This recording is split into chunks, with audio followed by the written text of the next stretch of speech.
ハンドリングいきます。今 S ですね。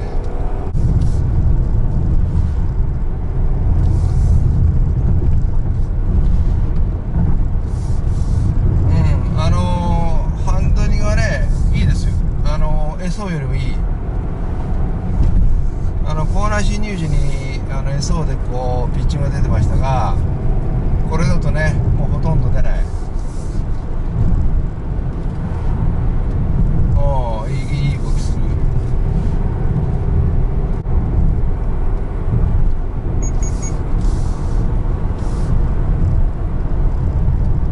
もう少しによく言えば抑えてくれるともっといいんだけども、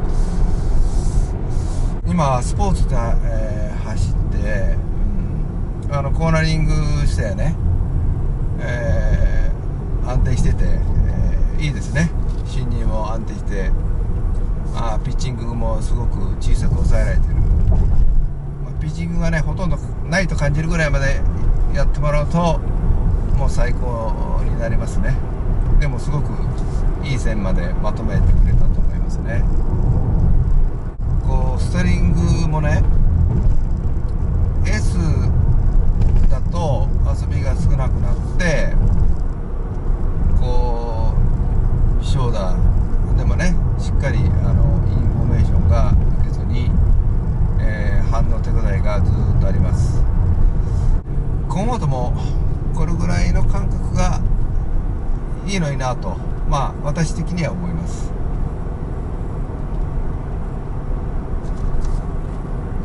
だから、自分の感性には S プラスのステリングの制御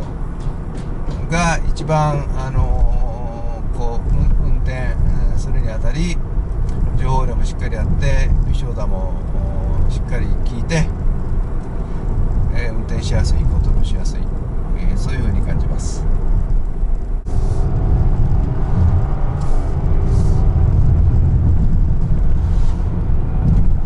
あそこへそうだとこうなったところですけども、スッと入りましたね。もうオンザレールニュートラルスエアみたいな感じね。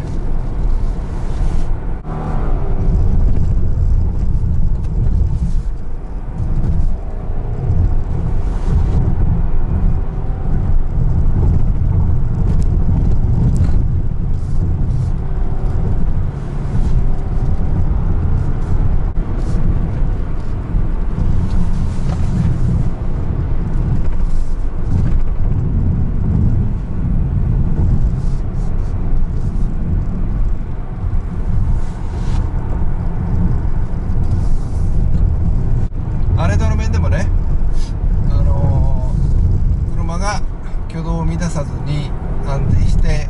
インにスッと入ってくれます。そうだとねこれがピッチングが出てね進入でちょっと不安定な挙動が出るんだけども、レボークは 1.8 の STI でも安定して、スムーズにコーナリング進入しています。スバル社の現時点で AWD の中ではレボークのコーナリング性能が一番高いですね。コーナーの進入が平行移動でパッとまでは行ってないけども、それに近い動きのところまではできてる。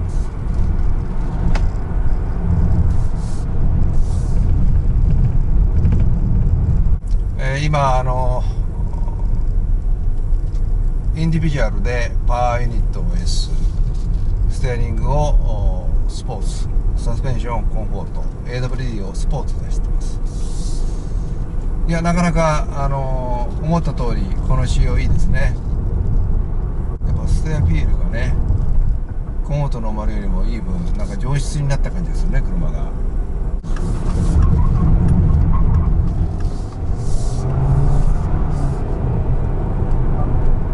よく曲がるよね、コンフォートでこれだもん。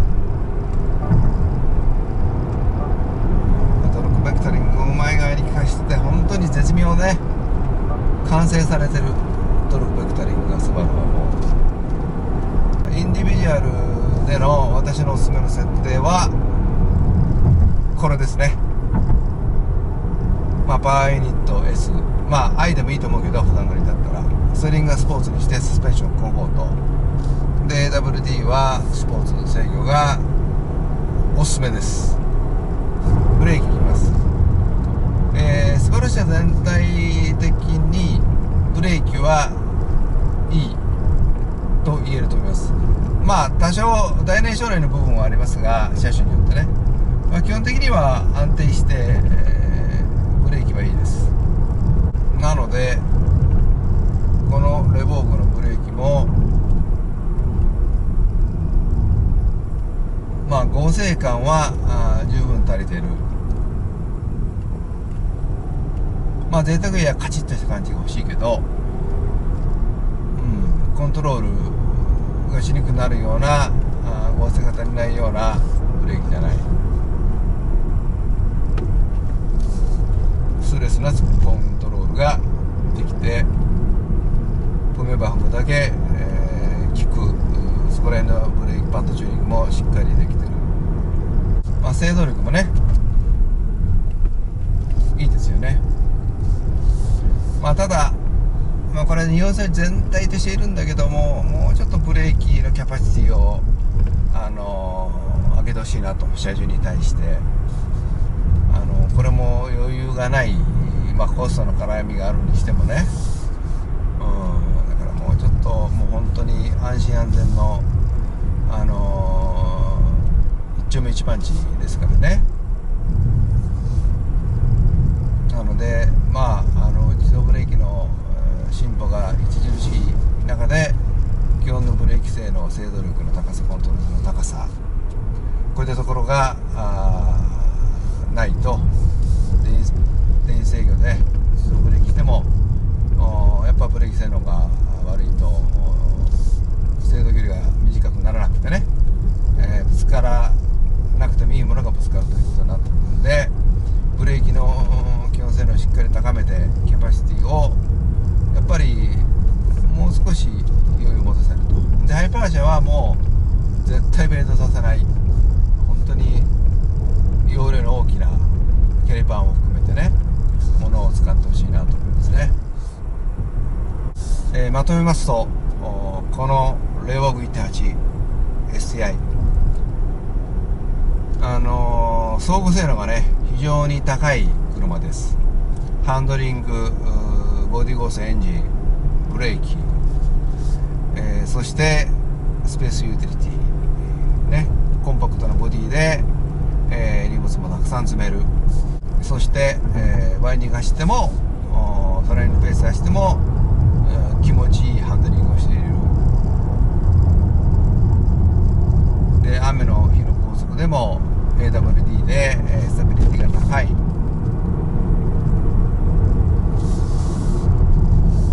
そういう車ですね。なので1台で、非常に広い守備範囲内で、楽しめて安心して走れる、この ISITX の性能非常に高い。そういう意味では本当に自信を持ってお勧めできる1台です。なので、スバル車でこれは全部欲しいという人は絶対レボーグだと思います。あなたの車選びのお役に立てれば幸いです。